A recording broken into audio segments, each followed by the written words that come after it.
Hello, এখন কি অবস্থা তোর? আগের চেয়ে ভালো। এখন কি হাঁটতে পারিস? অল্প।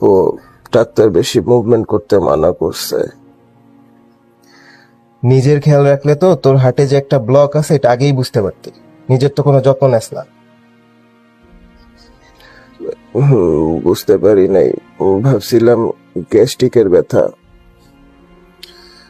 হঠাৎ যখন শুনছি তুই অনেক অসুস্থ হয়ে পড়ছিস, তোর জ্ঞান নাই, পালস পাওয়া যাইতেছে না, তোকে লাইফ সাপোর্টে রাখা হয়েছে, তখন যে মানসিকভাবে কতটা ভেঙে পড়ছিলাম এটা তোর এখন বুঝাইতে পারবো না। কি করব তখন এটা বুঝতেছিলাম না। নাফিস ভাইরে ফোন দিছি, আয়শা ভাবিরে ফোন দিছি।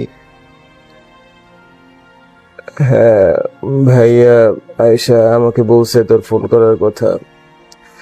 আমি সবসময় বিশ্বাস করতাম যে আমাদের মধ্যে যতই রাগ অভিমান থাকুক না কেন, তবে একে অন্যের প্রতি ভালোবাসার টানটা ঠিক সেই আগের মতোই আছে। আচ্ছা শোন, তুই আমার এখানে চলে আয়। আমেরিকাতে আমার অনেক ভালো ভালো ডাক্তারের সাথে পরিচয় আছে।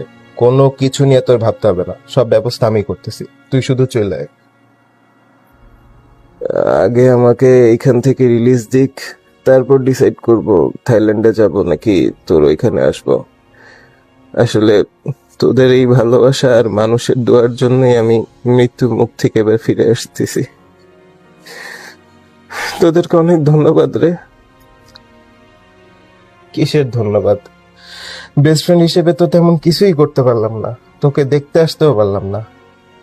যাই হোক, তোর শরীর এখনো ভালো না, অনেক কথা বলে ফেলছিস। আজকে তাইলে রাখতেছি। আর শোন, কোনো কিছু প্রয়োজন হলে আমাকে জানাইস। ভাবিস না যে আমি দেশে নাই বলে তোর জন্য কিছু করতে পারবো না। তোর বন্ধুর এখনো সেই ক্ষমতা আছে যে দেশে না থাকলেও তোর জন্য যে কোনো কিছু সে করতে পারে। ভালো থাকিস। হসপিটাল থেকে রিলিজ হলে আমাকে ফোন দিস। আল্লাহ হাফেজ। আচ্ছা, তুইও ভালো থাকিস।